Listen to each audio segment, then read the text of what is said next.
So, welcome community members. My name is Antoine Craigwell, and I am the president and CEO of DBGM, which is the main organization that's hosting the Ancestral Institute.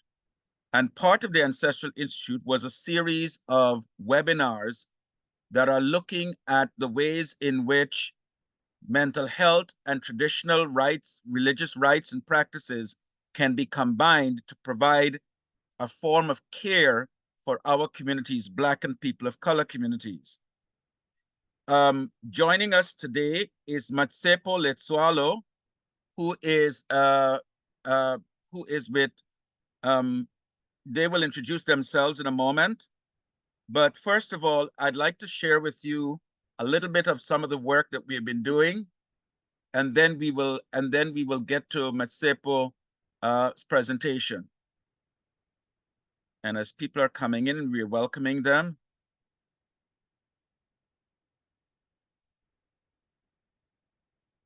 Okay, so what I'd like us to do is to take a moment and just to have a moment in silence where we can bring into our minds those in our communities, those in our lives who are our ancestors, who have gone before us. Let's bring them into our minds and let's invite them and ask them to help us be open, to show us the way, and to guide us.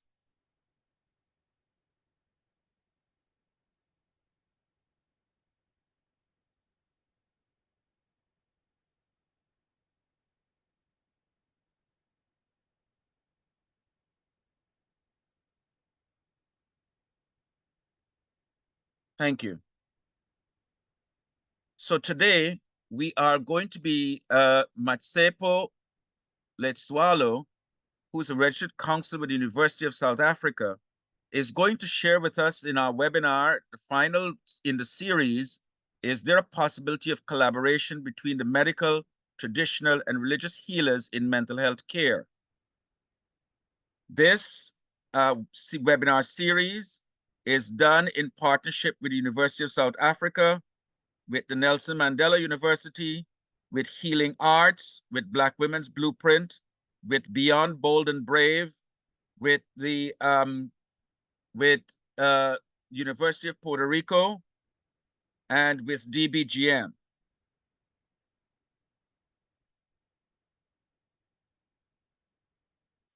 This series, as I said, is part leading up to the Ancestral Institute, which gathers on November 8th to 10th in Puerto Rico, in partnership with the Taino elders and communities in Puerto Rico and the University of Puerto Rico, Rio Piedras campus. And it will be held this year at Casa de Cultura Ruth Hernandez Torres.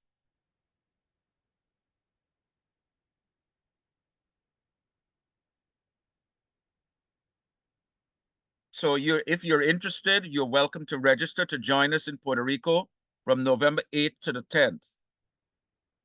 So just a couple of ground rules that we're asking everyone is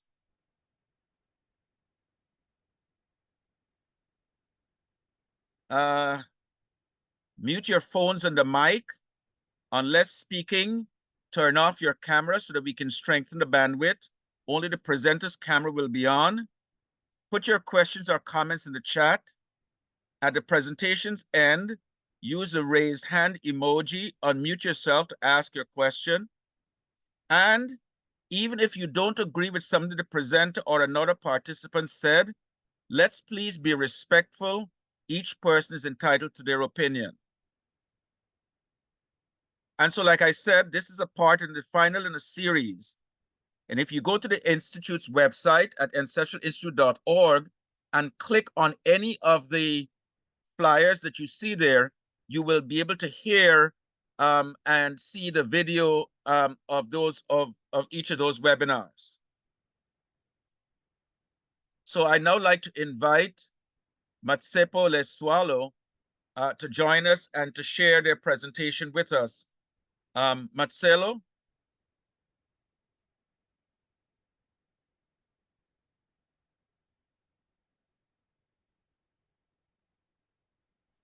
Good morning, everyone. Can you hear me? Yes, we can hear you, but we can't see you. Oh, Now, really? now we can see you. All right. Thank you Welcome. so much. Thank you so much. My name is Mmatshepo Letsoalo, and I am a registered counselor, and I'm practicing at Tshwane District Health Services. And I'm also a research psychologist with UNISA, University of South Africa. So yeah, that's basically who I am. And yeah, I'm currently using a PC that was borrowed because we had some technical issues. So yeah, apologies for that. And I don't know, am I allowed to share the screen, Yes, Anton? you can go ahead and share. All right.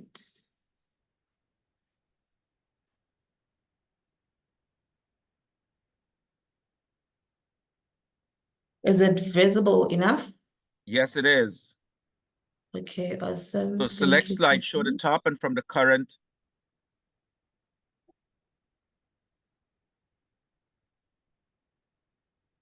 Okay. Is that okay? Yes, perfectly. We can see your notes and everything. So I don't think you Okay. want to use it.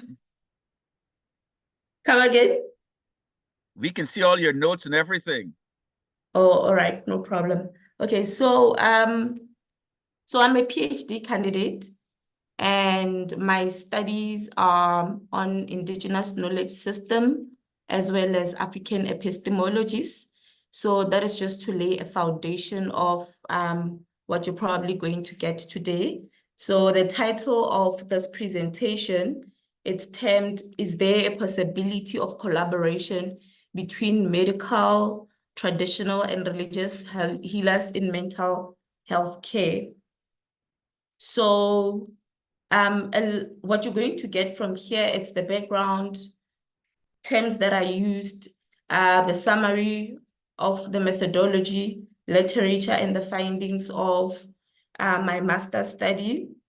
And the literature is basically the literature of my PhD, because I'm not yet concluded, I haven't yet graduated. And then the observations according to what I see thus far, and then as well as the conclusion.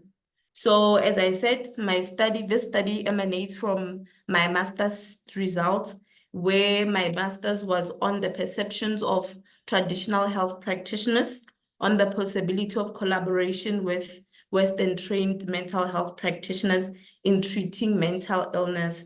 And now the literature will be discussing my doctoral, which my doctoral title or aim, it's the perceptions of South African traditional health practitioners and the church on the possibility of collaborating in mental health care.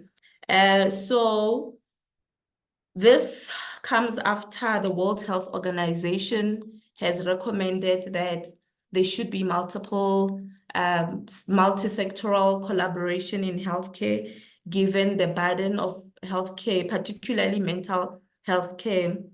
And then in South Africa, particularly, the mental health policy framework from 2013 until now, it has made moves to collaborate the traditional health practitioners. So currently what we know is that we have South African Church Council, which is in Gauteng, and as well it collaborates with the African independent churches as well, and they are regulated there for religious purposes.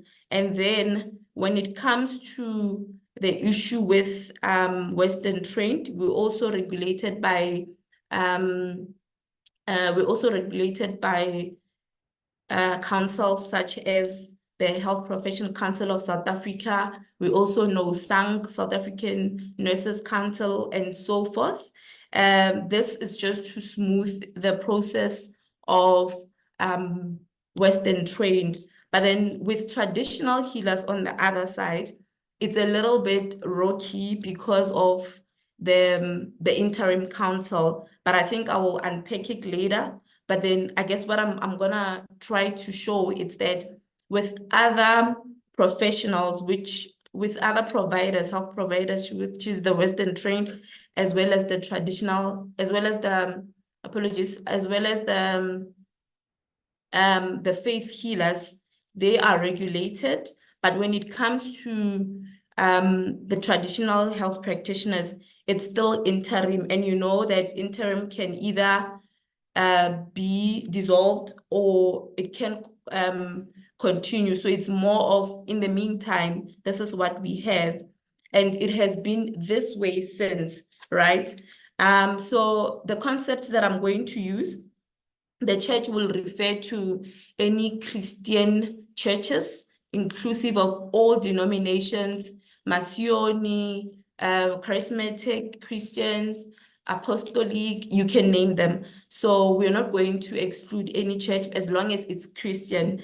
Underline, as long as it's Christian, not Muslim, Buddhism, and other religious practices.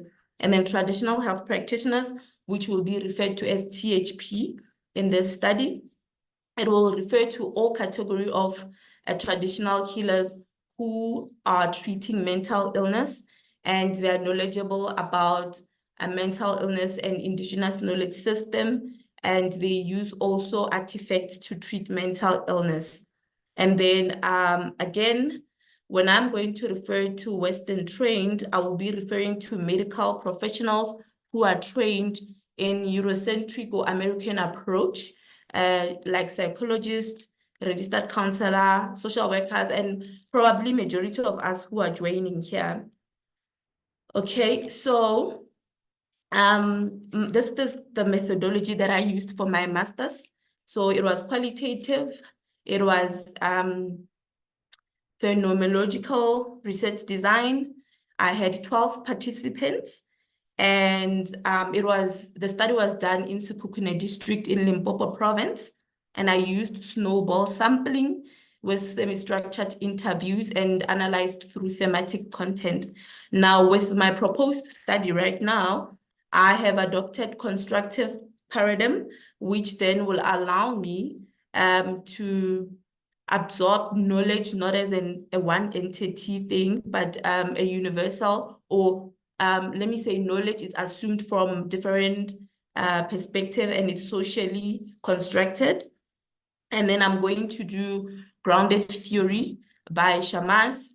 And the reason for that is that I intend to come up with a model of different, how can different belief system work together when it comes to mental health care, even though they might not work, they might not be, I don't know, imposing on each other, but then how do they come together? So my study will produce a collaborative model of different belief system when it comes to mental health. Hence, I do not want to go out there with the theory already in mind, but I will get the theory from the participants and the data. Semi-structured as well. Theoretical sampling will be the method that will be used to sample the participants, meaning that I do not necessarily have the number of the participants, but it will be determined by data saturation. And then my data collection as well as analysis will be iterative, meaning that I'll go collect, come back, analyze the first cohort of data, go back, collect again, come back to analyze until I can literally feel that this is saturation, or not feel, but yeah, you get me. So we have an inclusion and exclusion criteria, which will then mean that all the participants should be 5 years and above, just to try to manage whether one is qualified or they have experience of working with mental illness. One of the inclusion criteria is the fact that it should be strictly be traditional health practitioners whom regulated with the interim council, as well as the church leaders who are known or affiliated with the South African Church Council or the independent African churches. So I will be using African ethics, meaning that I'll be observing gatekeepers. Probably when I enter, I will buy a chicken or I will... Good evening. Sorry, Mmatshepo. There's Maloba who's bathing and we can literally see everything. Ooh, Maloba. Yes, yes. Ooh. Maloba, please.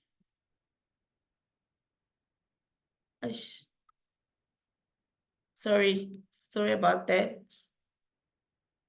Yeah. All right. Sorry, thank you, ma'am. Thank you. Sorry, Maloba, askis. So I'm going to continue. I'm going to continue and say that I will be applying African ethics, meaning that I'll probably observe the gatekeepers, the chiefs, the counselors, and so forth. If the participant would wish to have a communal consent, I will respect that because I understand there are some of the things that are sacred, so I will be observing that. Now, when it comes to the mini literature that I have, is that I've observed that majority of the churches obtain scriptures and pastoral motivations. They pray to deliver illnesses of mental health as well as practicing exorcism. But one thing that I've observed with the Christian churches is that Bazalwane, like the neo-Pentecostal churches, they do not promote having artifacts or any material as a way of healing mental illness. But then churches like Zion Christian Church as well as Shembe or Apostolic, they use that and they adopt that as one of the things that assist in treating mental illness. Roman Catholic as well, they have some form of praying, singing of hymns, and Lutheran Church as well, they adopt some form of material such as candles and sprinkling of water. So one can say that this is some form of syncretism. And one might also think that this hybrid consultation of the church, it's more like they depend on the materials to heal than the Holy Spirit, which is some form of I think some form of conflict between Bazalwane and the African independent churches, right? So Mbiti is one of the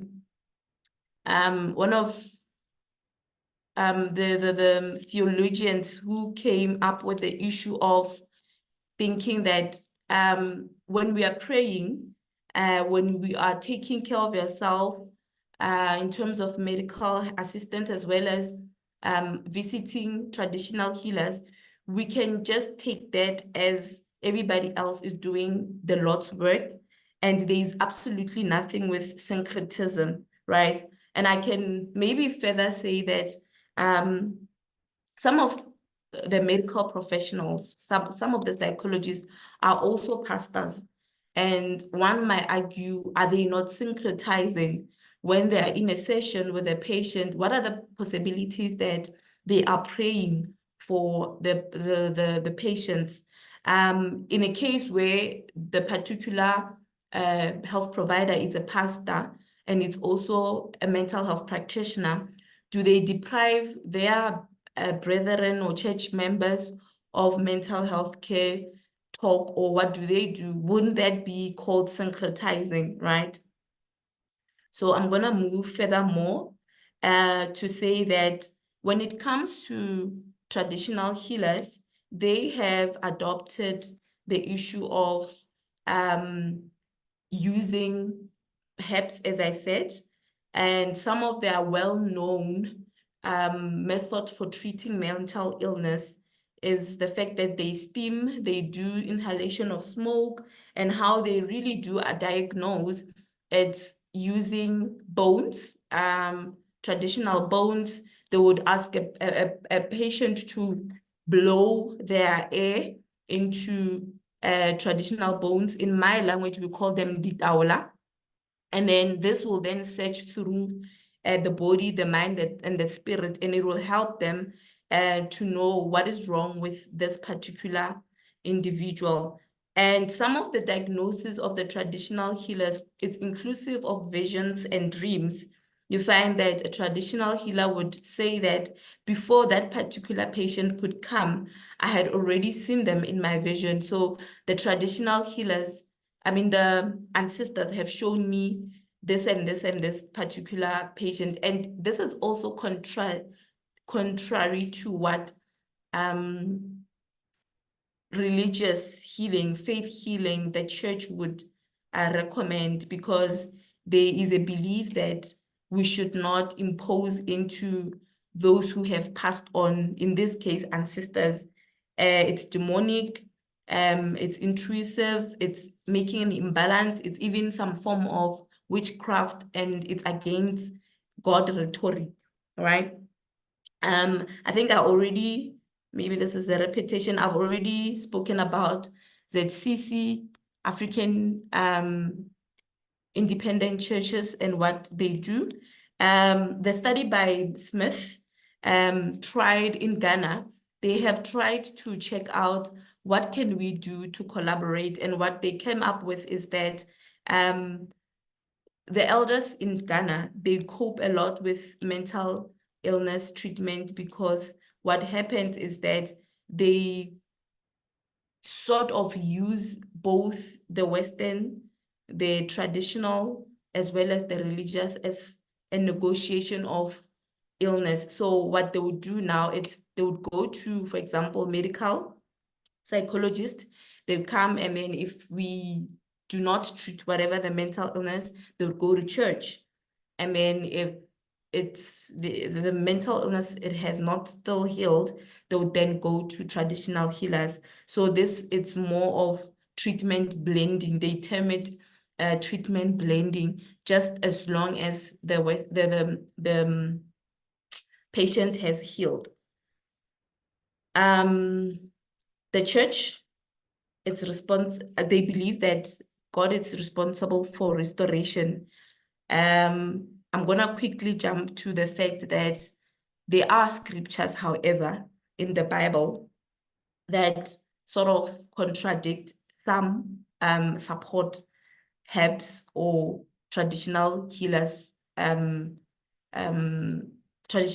practices. So if one is interested, they may go and read where traditional healers and use of herbs is supported by the Bible, which will refer to then the book of 2 Kings, chapter 20, verse 7, Revelation chapter 22, as you can see on the screen.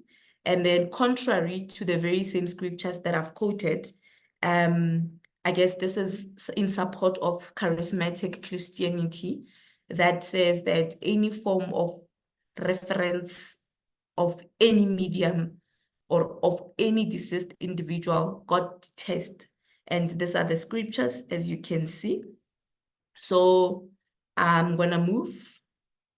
I hope people have taken the scriptures to read them for themselves. And then, so in being successful, as I said, traditional healers will assess through bones, visions, and they believe there is a chain. And having a chain of ancestors is to ensure that you have some form of respect to God. It's more like it's a child wanting to ask something from their father. You cannot go there directly. They have to go through their mother, and then their mother will go and speak to the father on their behalf. Okay. Western, it's just a summary of what I've already said. Western then would say, we believe that mental illness comes from distress, chemical imbalances, and that there should be some injury to the head, or sometimes it's hereditary and all of that. And to assess, they would do clinical observation and interviews. And some of the presentation that patients present with when it comes to Western, they do not, there's an assumption that they do not understand because they're spiritual, because they were not trained in that fashion. And then treatment, the most observed treatment is psychotherapy and the use of mental health medication, which then the traditional healers normally argue that it is it has a lot of side effects. Now, these are the results of my study, master's study. What had happened was that the traditional healers has shown that there is a possibility for collaboration with Western trained. However, there needs to be an understanding that we are not the same, and the way we understand the causes of mental illness, it's different from how Western trained understand causes of mental illness. So they understand cause of mental illness being an issue of ancestral calling, witchcraft, punishment if you do not respond to ancestors, avenge, sometimes stress. They understand that it can also be the one that Western trained understand to be the cause, biological as well as natural. But then again, they suggest that we also understand that we are different when it comes to the way we diagnose and the way we treat, as I said. And then two of the outcomes was that what will be then the factors that can collaborate. The traditional health practitioners from my master's study suggested that there need to be conjoint meetings, regular conjoint meetings, so that there isn't any misconceptions. We understand each other. We understand that we need to work towards a goal, and the goal is the patient. And then they suggested that there should be existence of interdependency, because sometimes traditional health practitioners, because they are the first line of most of the community members, they lack issues such as props such as ambulances. They lack props such as drips to take care, to try and help the patient as and when the patient comes. So depending on each other will come in very handy. And then the traditional healers have been complaining about how they are uncomfortable with the fact that there isn't referrals from the Western trained, but most of the patients are referred to the Western trained. They suggested workshops. They suggested that government should intervene and support and regulate to a point where the traditional healers have a section in hospital settings, right? So if a patient presents with a certain issue, and then they can see that this particular patient is not healing, then the patient will be referred to the traditional healer within the hospital. Some of the government intervention included the fact that traditional healers suggest that they become uploaded on the medical aid roll so that they're able to claim from medical aids. There's a number of those. So I'm going to quickly jump to the barriers by indicating that belief system, which is why I end up continuing with my master's, focusing on belief system. Belief system was one of the most important issue that denied this collaboration or was a barrier for this collaboration. The lack of referrals, as I said, that could be factor of collaboration, and if it's not done, it will be a barrier. Traditional health practitioners feel undermined and disrespected by Western trained, because Western trained seem to say that traditional healers are not learned, and they feel like there's a lot of misconceptions, and they also feel that there is an issue where we have bogus traditional healers who lack competency, they're not even regulated. So they suggest that this is also a loophole to their system. And lack of recognition or regulation by the government continues to be a problem. Like I said, time immemorial, traditional healers still have interim counsel and not an actual counsel, right? So when it comes to opinions regarding existing policies and legislations, they have suggested that they have their own existing policies that they are warranted for by the ancestors, but they also know that they have about 16 policies that were passed, particularly with the traditional health practitioners that I interviewed. I think 2 or 3 of them were involved in the national passing of policies, and they said at the time there were 16 of the policies, but then they await the Minister of Health to continue regulating and all of that. And I think my observation on this really, it's that the affiliation, the support, the regulation of traditional health practitioners might be a challenge, because it takes the shape of the Minister of Health or MEC of Health or whoever at the time. If MEC or Minister of Health is Christian, charismatic, as the literature suggests, it may also suggest that no one is going to regulate up until there's a new minister in town and they believe in traditional healing. And that is just what I think. It's subject to research, right? So the worry with the traditional health practitioners was the fact that there is a lot of discomfort because of how, if a patient goes to the clinic, they will be helped in a very sarcastic and uncomfortable way. The same refers to some of the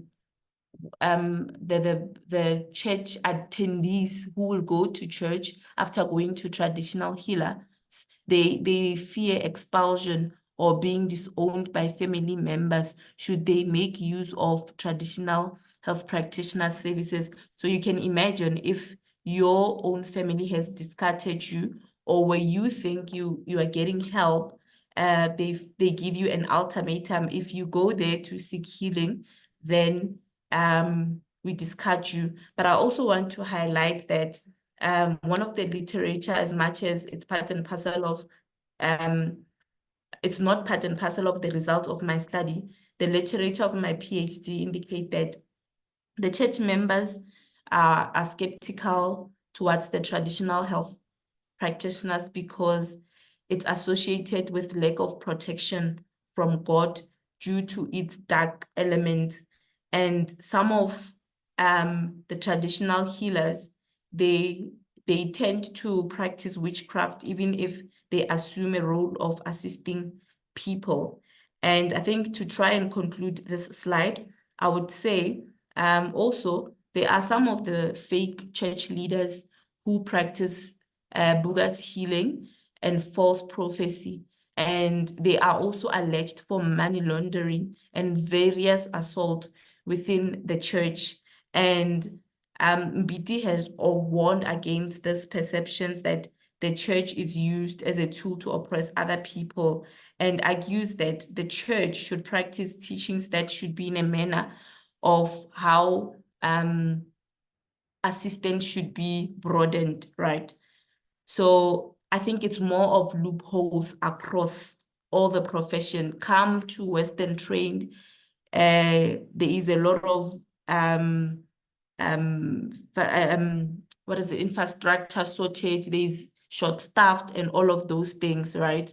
So that will be part and parcel of my observations, and say that some of the African independent churches are not affiliated with the council nonetheless, the South African Church Council, as well as the African independent churches. So you can imagine then if some of the African independent churches are not affiliated, how are we going to regulate having a collaboration, right? And then, as I said, that social constructivism, it's anticipated to direct the choice of the healthcare if already the family members has constructed and has put this faith that traditional healers are wicked. That's what the family or the society will lean on to. The same applies if it's said that church oppresses people and people are told to eat snakes or they are doomed in the face and there is sexual assault happening, then people will derail or run away from going to the church to seek help. So it's more of a socially constructed notion. And then I want to continue and say one of the observations that I've made, okay, I think I already mentioned this one, passing and approval of policies to depend on the office bearer. And then also, the Regulating Council of Traditional Health Practitioners was since passed 2006, but I don't know, almost 20 years later now, we're still in interim. So one can ask themselves, what is really happening? Will there ever be such collaboration? Or it's more like we are sold a sweet, a lollipop, right? Particularly because how there is a burden on mental health care, and the people, the communities visit traditional health practitioners. With that being said, I mentioned the issue of shortage. That's my observation, and I will be concluding to say, okay, maybe before the acknowledgement, I will be concluding by saying that perhaps it's a reminder to all the health providers, whether religious healers, faith healers, or whether traditional healers or Western trained, to say who benefit from all the different healthcare provision. Who really, really benefits? Is it the client? Let's focus on the client. Whatever the up and down, whatever the conflicts that it's there, because clearly there seems to be something that is happening there, the different worldviews, does it serve justice for the well-being of the patients that we are saving? And are we harming, or are we trying not to harm? Are we not imposing our own beliefs to the mental health care user? What about those who decided that I don't want to go to therapy anymore because therapy seemed to judge my belief? It seemed to be for white. What about that? Well, are we not losing patients? There is a lot of observation of traditional healing. I had traditional healers nowadays as well. What are the possibilities that it's a prevalence of mental illness? Now everybody else is going that route, right? Do we allow the patients the autonomy to choose, or at least to lead us into the worldview, their own worldview? Or do we learn from the patients what they want? Or it's more of, no, we are expecting our own various beliefs and health system, a patient to cheer from us. They are in Rome when they are in Western healthcare systems, so they should do what Romans are doing. May we remember that it's not about the providers themselves, but it's also it's more about the mental health care practitioners by using the four what is this? The four ethics, right? So I'm going to conclude by acknowledging my supervisors. My master's supervisors were Prof. Sodi and Prof. Makhatlela, and my now PhD supervisors are Dr. Tsabedze and Prof. Tsabedze. And I thank you so much.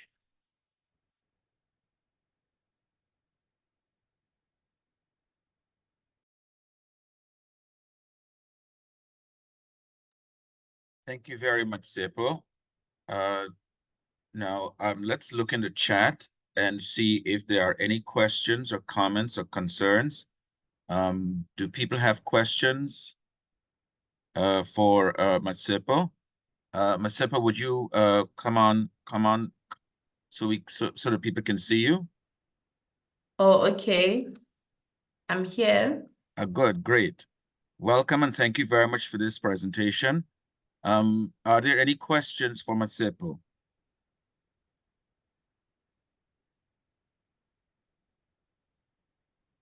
I know it's a lot to take in. And so, you know, for a moment to digest what you just heard, process it. Let's see. So let me go back to my screen here.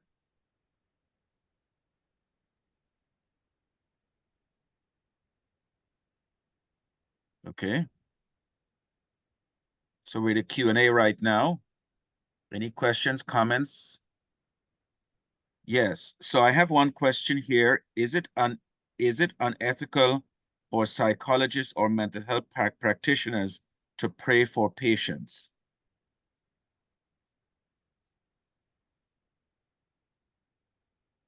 Should I answer that? Yes, it's for you. I'm just reading the Okay. questions.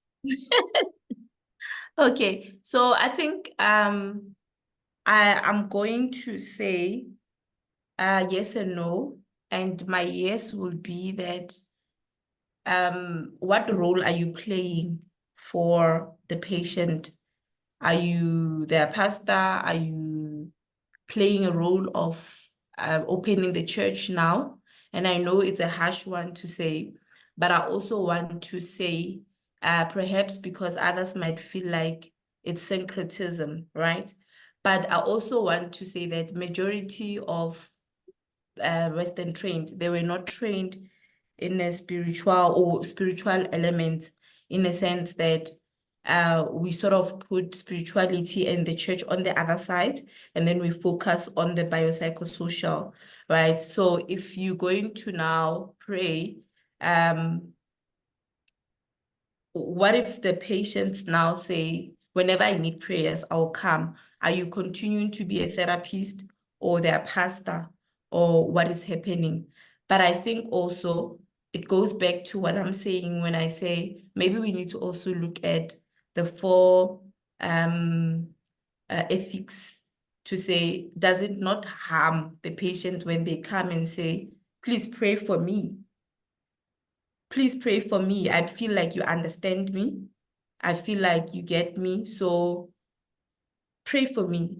So that's my yes and no. And I think anyone else can also add in contrary or in support of what I'm saying, because it also goes back to, let's say a clinical psychologist start to throw bones. A clinical psychologist seeing a patient, they throw bones and they start to say, abagogo bam or abagogo bam, they're telling me this and this and this. So wouldn't it be syncretism? If a clinical psychologist is able to pray for a patient, so a clinical psychologist can also diagnose using bone. Is that what we're saying? So yeah. Let me ask you a question there. So first thing is a clarification or a definition. You've been using the terms syncretic and syncretism often. And I am wondering how many people might understand what that means. What do you mean when you use that term? What is embodied in it? What is it? What are you synchronizing or what are you bringing together? The second part of my observation is based on this question about therapists praying for clients.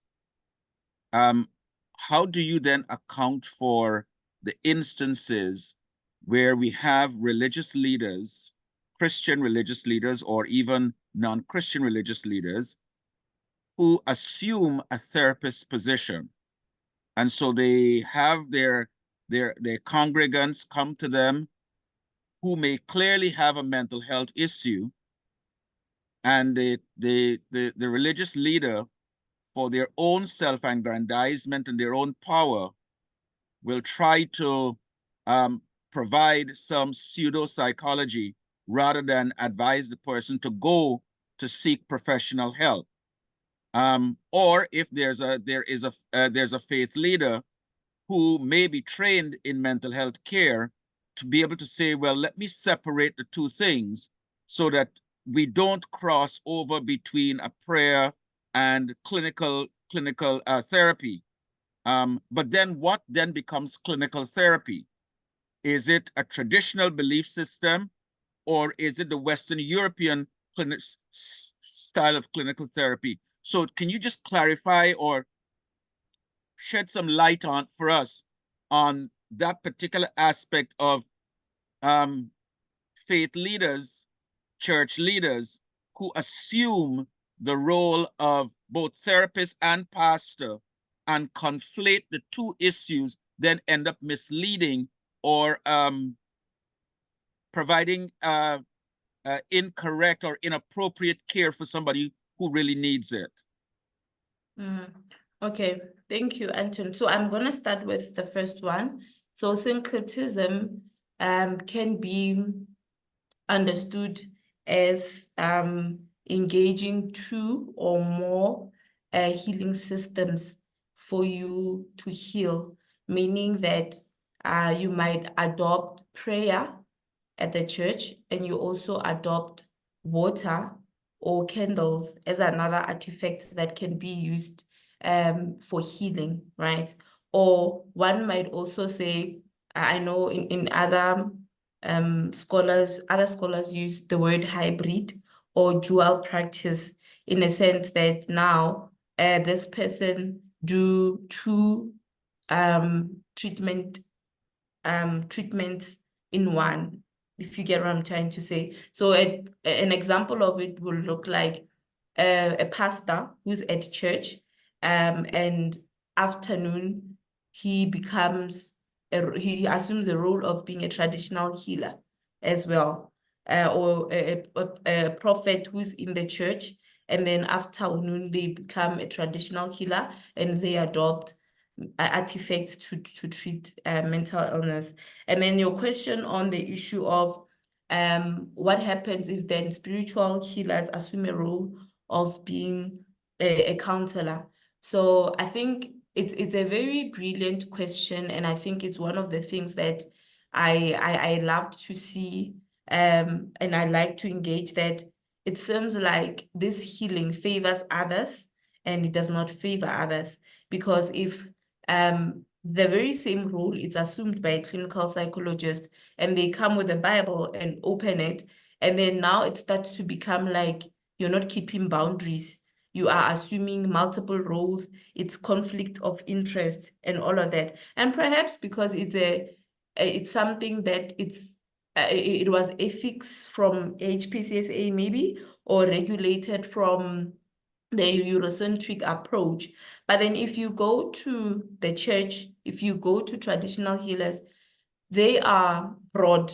They do not have limitations in terms of what type of support they are offering.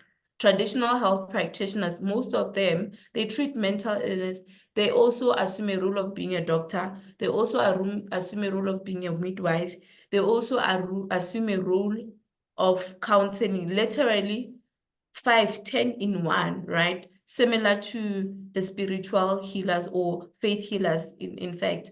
They can come and share scriptures to make you feel better and all of that. And then they also do counseling. I know there's a scripture, I don't know if it's in Kings or somewhere, where it discusses how you treat trauma, particularly sexual assault, where there's a boy who assaulted sexually Tamar. Tamar, it's more like it's a lady who's like they share a dad, but then the dad is in a polygamous marriage. So one of the brothers assaulted the little sister, and then it showed how she then get to heal.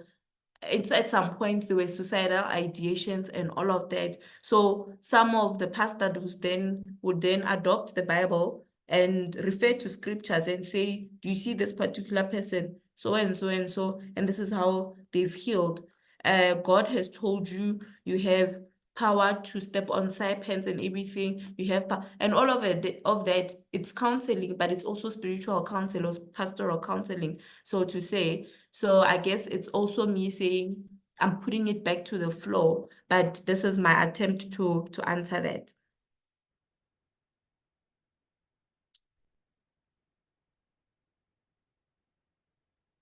In a second. So I see we have a hand raised. Maximus, would you want to go ahead and ask your question?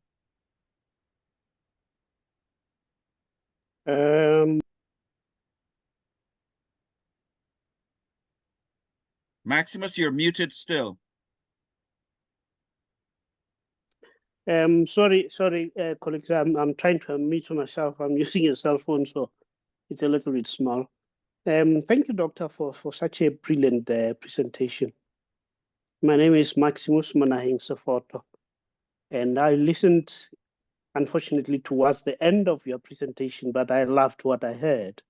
And I would like to begin where you were going to talk about conclusions, and you were asking the question about beneficence.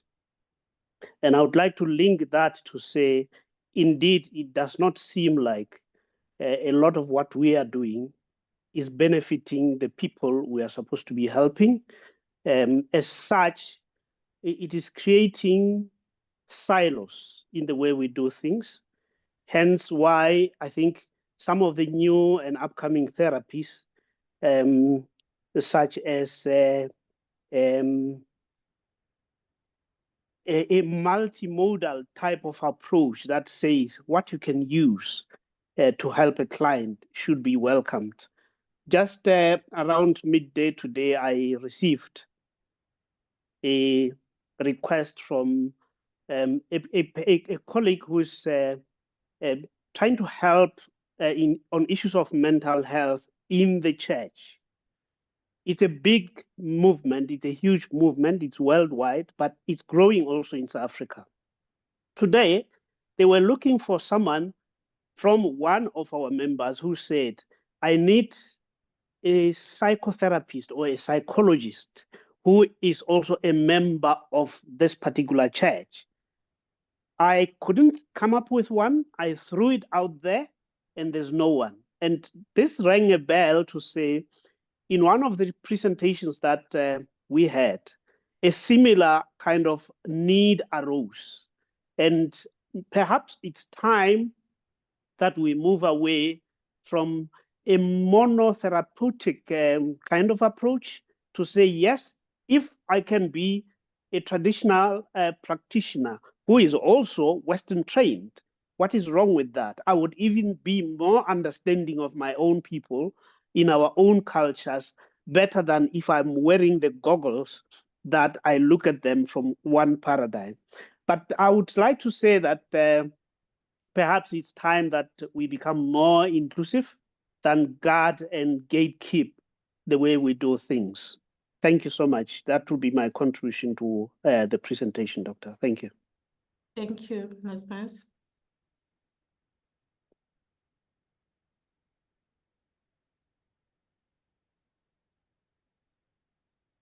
Thank you, Maximus, for sharing that question or comment. I'm also interested in, how do we then bridge or recognize and incorporate when someone is a traditional healer and providing mental health care? And what does mental health look like in the traditional sense? So what tools or language do we have to recognize when mental health is present, when there's a mental health issue, that a traditional healer can then use their traditional medicines or traditional practices to respond? And I'm concerned that this kind of varies, it wanders into a little bit of maintaining the colonial aspect of mental health care in our communities. So for example, Letsoalo, would you have been comfortable doing this presentation in your tribal native language as opposed to English?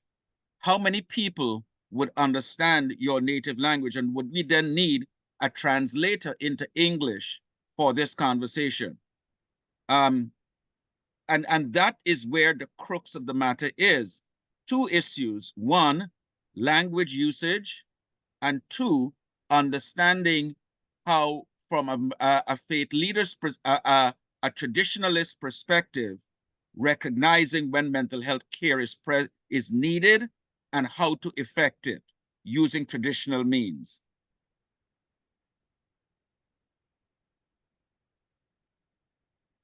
Maximus, I thought that was your question. Yes, yes, but It's Maximus' it's a question. two-part question, huh? So I think to attempt to answer that, Anthony. So I think it's like you were with me last week and we were just engaging with fellow colleagues on what is mental health concepts, what are mental health concepts in our vernac. Can we just define, not define, but what is ADHD? What is bipolar? Because here we are, we're able to diagnose or show presenting problems.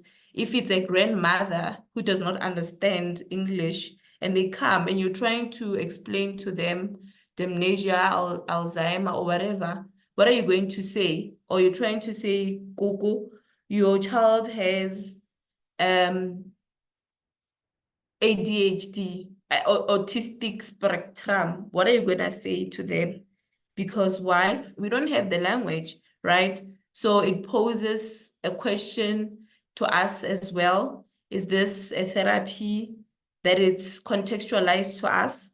Is it a psychology that is contextualized to South African people? Even the problems that we have, they're different to the Americans or the Europeans. But I also want to highlight the most important of them all, assessment. You find that in assessing the patient, psychometric assessment, they have these words that are very bombastic. And then the patient would, or the client would respond however way they respond, or they understand or misunderstand it. And then we just run with it. So that is a task, I guess, to all of us to say, what is trauma? That's paid. What is trauma in Zulu? So it shows how, I guess, colonized we still are. And I guess until we gave it our task to get it wherever we want to get it, we'll still be here. And there will always be multiple views around it. So yeah. Thank you, Doctor. I didn't realize that was a question directed to me. But nonetheless, it's okay. I agree with you wholeheartedly. I am currently director of a Center for Neurodiversity at the University of Johannesburg. And in one of our strategic plan meetings, we invited parents. And one of the parents, after I realized that we are all engaging, there were two people who were not saying much. Until now, I came to vernacular and I said in my own language, do you have something to say? Because I could see that the ideas were burning within the people. One lady just stood up and started saying, until we go down to the communities infiltrate, learn from them, learn from the older people, could be, approximate that. Until we do that, it's not done justice by only going a monolithic way of not including our cultures in what we are doing. We are looking at traditional healers here.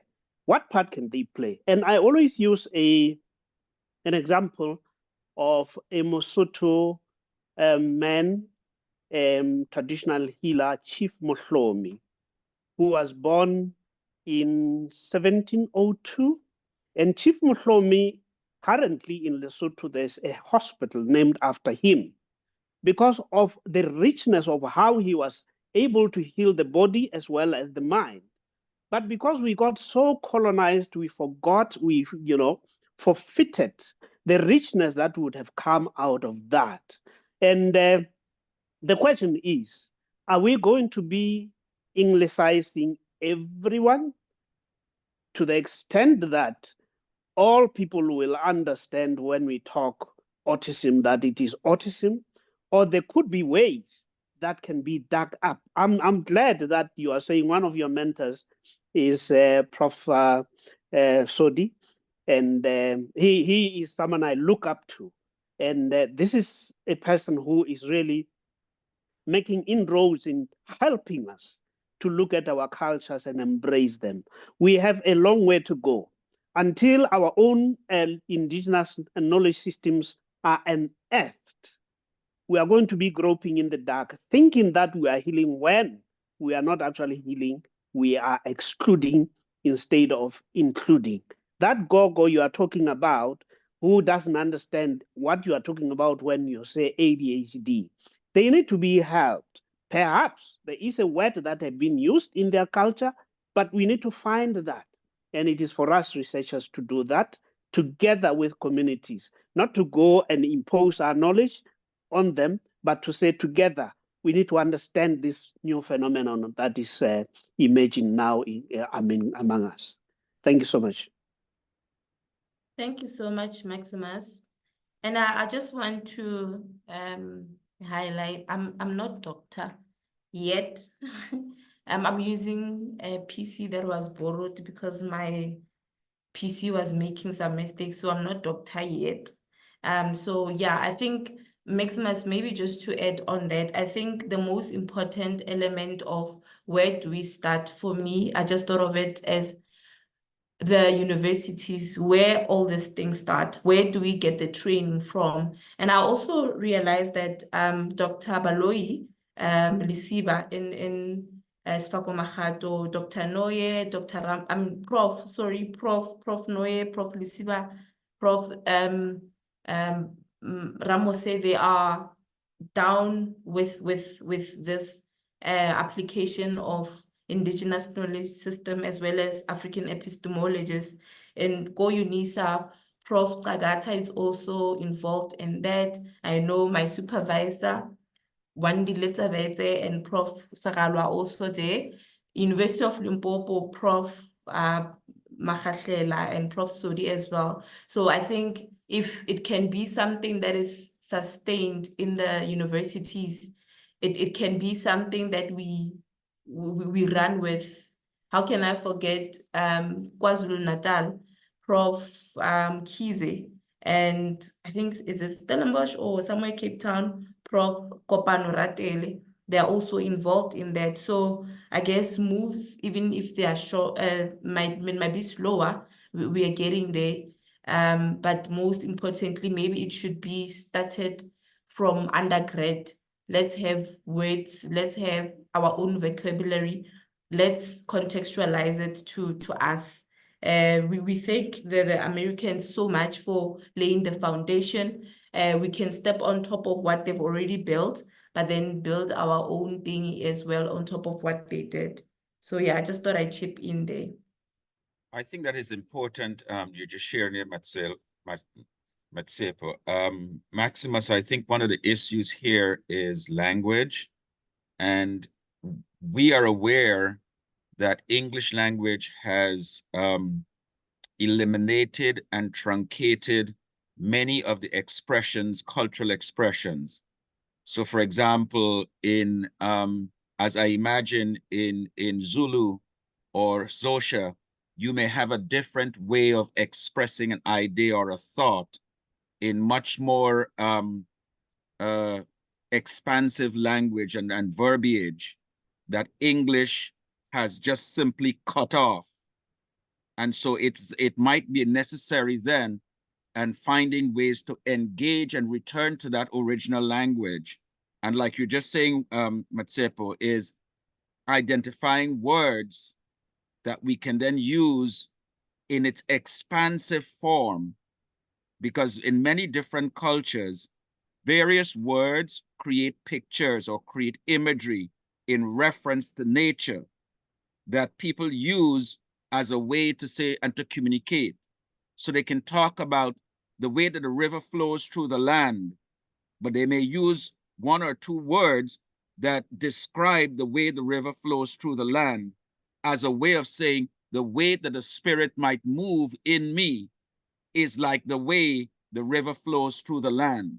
So I think we may need to think about how do we get back to the language of our ancestors pre-colonialism, pre-white man invasion, and say, how can we then recapture, touch base, get back that language, that form of expression, and through that, be able to effect and address mental health within our communities. Let's hear what Professor Tsabedze has to say.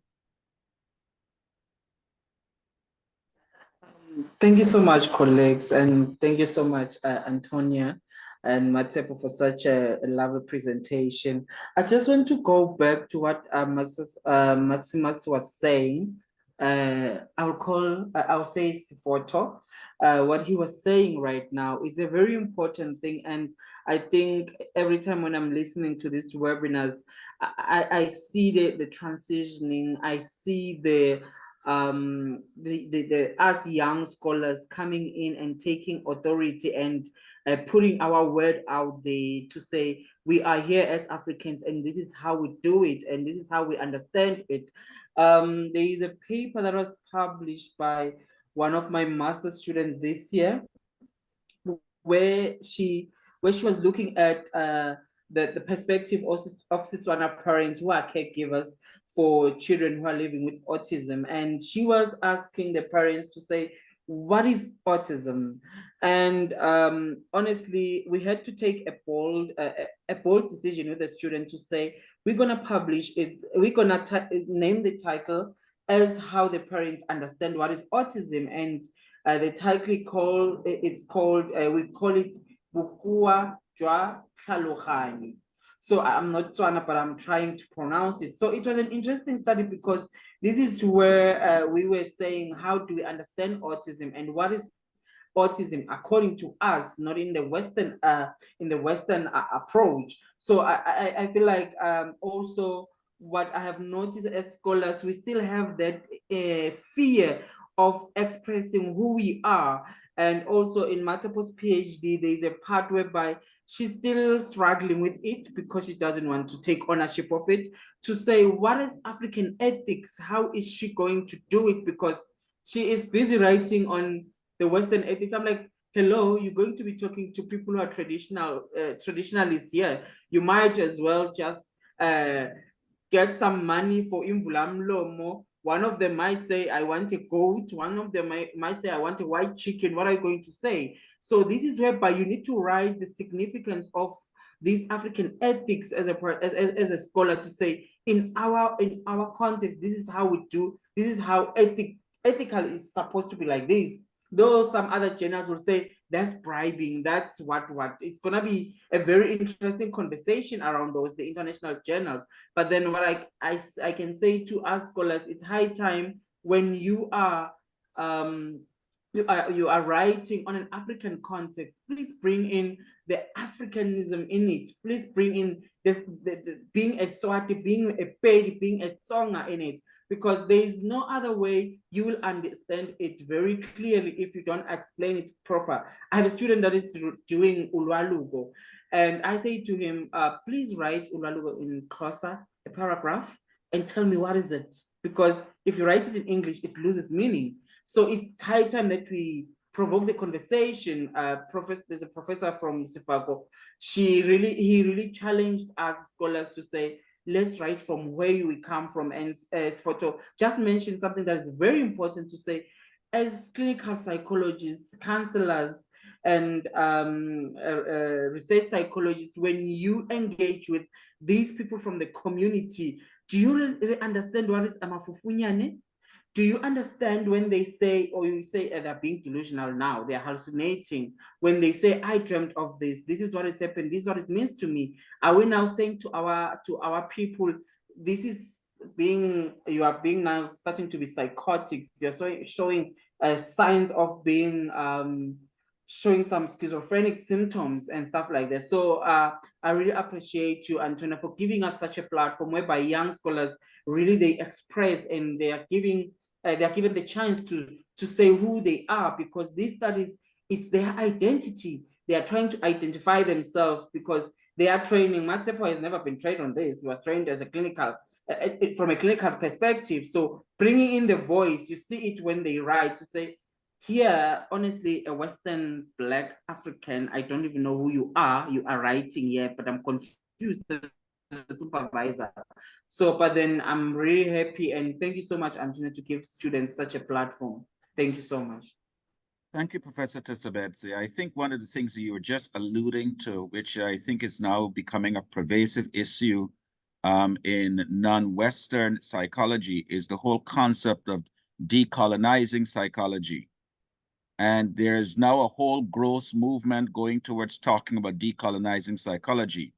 And what is troubling to me from the outside looking in is how can we talk about decolonizing psychology when the terms, the language, the titling that we use for each other, everything is still foundational and based on Western European and American psychology. And so there's a little bit of hypocrisy here, because we want to talk about decolonizing psychology, but we still be using the Western European and American constructs. And so we're still addressing people as professor and doctor, and we're still looking at titles and degrees as who has authority and who can speak and who can't speak. And we're still looking at Western European psychological definitions and terminology, rather than going back to the language and saying, how did our ancestors, how did our tribes, how did our communities express themselves, as a direct way to break away from the Western European, the American psychological paradigm. So I'm just gonna, throw that little bit in, because there's still a lot of hypocrisy, even in the global South, even though they want to talk about decolonizing psychology, because it's a nice catchphrase. It's a nice term. It makes people feel good that I'm doing something, I'm talking about something, when in fact they still hold on to the titles and the accolades and all the Western praises that they're striving for. Are there any other questions or thoughts or comments?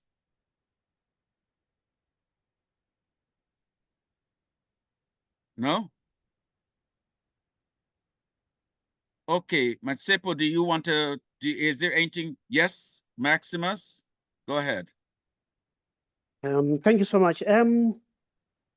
I always ask myself a difficult question when I listen to the decolonization discourse, and say this is a very difficult narrative, because it is a narrative that says you are moving from something you don't want anymore to something that you probably want. But to call it hypocrisy, I don't think I would embrace that. But to say, because of the history of the world and where we come from, we cannot disrobe who we have been made to be from the time of colonialism, when it started to get into our systems. I referred to Chief Mohlomi who was one of the Basotho philosophers. I'm using it again, a term that you would say it's a borrowed term. Yes, allow me to do that. But to say that he was equated at the time to the Socrates or whoever that you call of those schools of thought of philosophy at the time. But he had his own Sesotho way of philosophizing. He called it the Seto philosophy, hence from Boto. Some writings out there are trying to unearth those knowledge systems. For example, if you were to search an article on Basotho ontology of disability, this approximates to that. But because we are again against the current of wanting to put our knowledge out there in terms of publications, it is not easy. It cannot be hypocrisy, but it is again those doors that have been locked deliberately. For example, there are many of our people who want to write about their own indigenous knowledge systems. Once they do that, of course, the publishing houses would encourage them to write. Once they have written, that article, that chapter is locked. Someone is making money out of it. And it's not even accessible to our own students in the global south for them to get it easily so that they can engage with the knowledge system. So I think we could tread a little bit with caution and be empathetic to say people are trying, and they are trying to turn the tide that has been going on for centuries, and it cannot be anything to answer as quickly as that. But to again bring it home to say, let's go back to the drawing board as the global south. That is power there. There is power there. And that is what I would advocate. Thank you so much. Thank you, Maximus. I see George's iPhone has got their hand up in the chat. George's iPhone. Who's George's iPhone? I am George. Yes, please go ahead. Greetings, everyone, and thank you for the opportunity to be able to be in this discussion.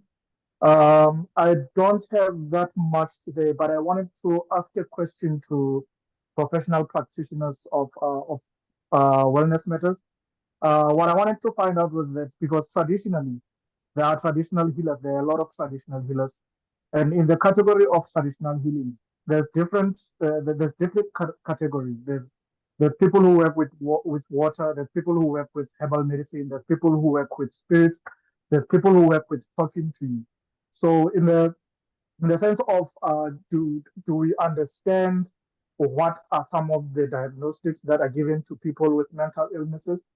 I don't think when maybe say the government organizations that are working with the Western trained practitioners, I don't think when they go and want to form a partnership with traditional healers, I don't feel that there is deep enough research into which traditional healer does what. I think they are all categorized under one umbrella that they are traditional healers, that they may be working in the same way. I would like to ask if there's anyone with information that do the organizations make enough research as to what do traditional healers do in their different categories, because there is terms and words used for most of the diagnostics that come from the Western side of training, if I may put it that way. But I don't think that there has been enough research or enough conversations had with the traditional healers to say that, okay, what do we call this? I think if maybe that step could be taken, I think there could be progress also in understanding our own sicknesses when it comes to mental health, or we could understand our problems better.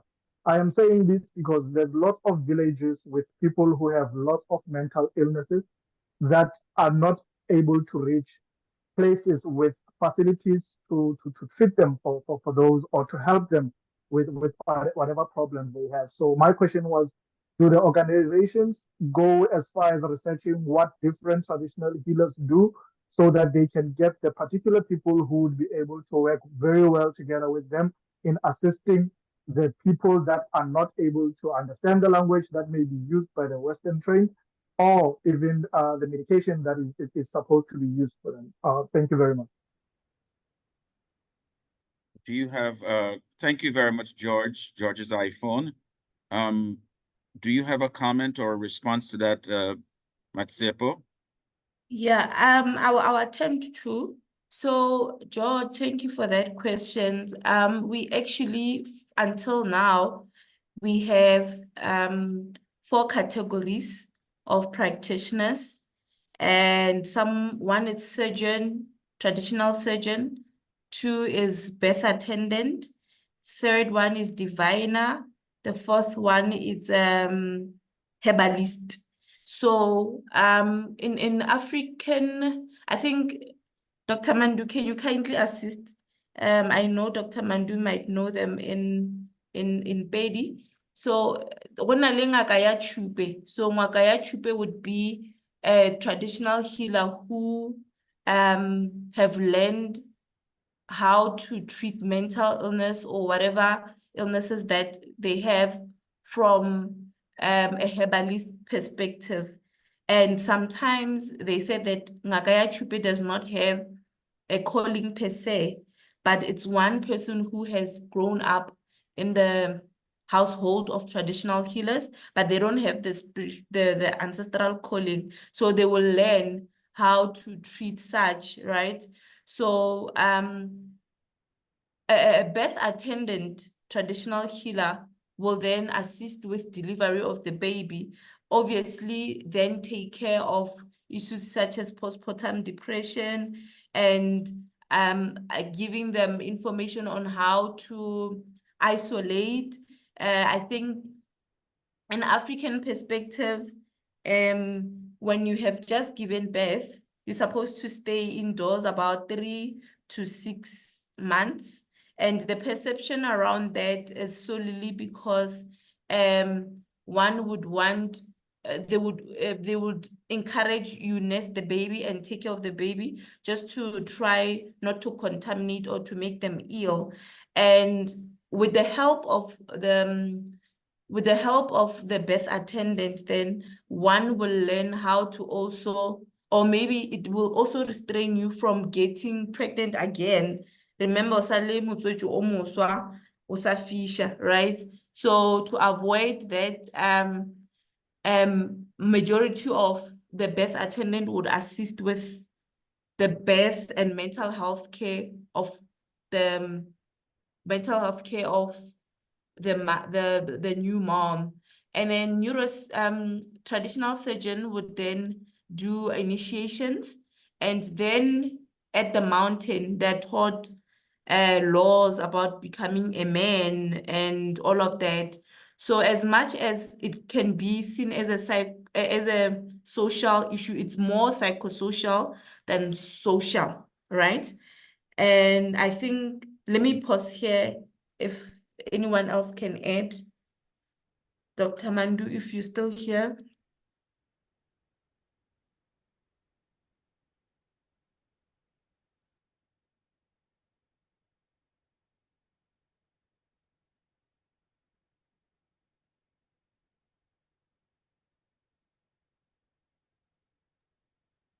Is Dr. Mandu here? Because Dr. Mandu has been very informative in previous webinars. So Dr. Mandu has a lot of vital knowledge and information. In the event that Dr. Mandu is not here, see, Brenda has asked a question. Okay, so when we say psychology was colonized, what do we mean?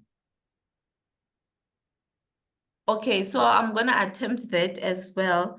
So my understanding of psychology being colonized, it's more like, isn't it psychology? It's the application of understanding the mind, the mind, behavior, and emotions. So the understanding of that is it the understanding contextualized to South Africans, right?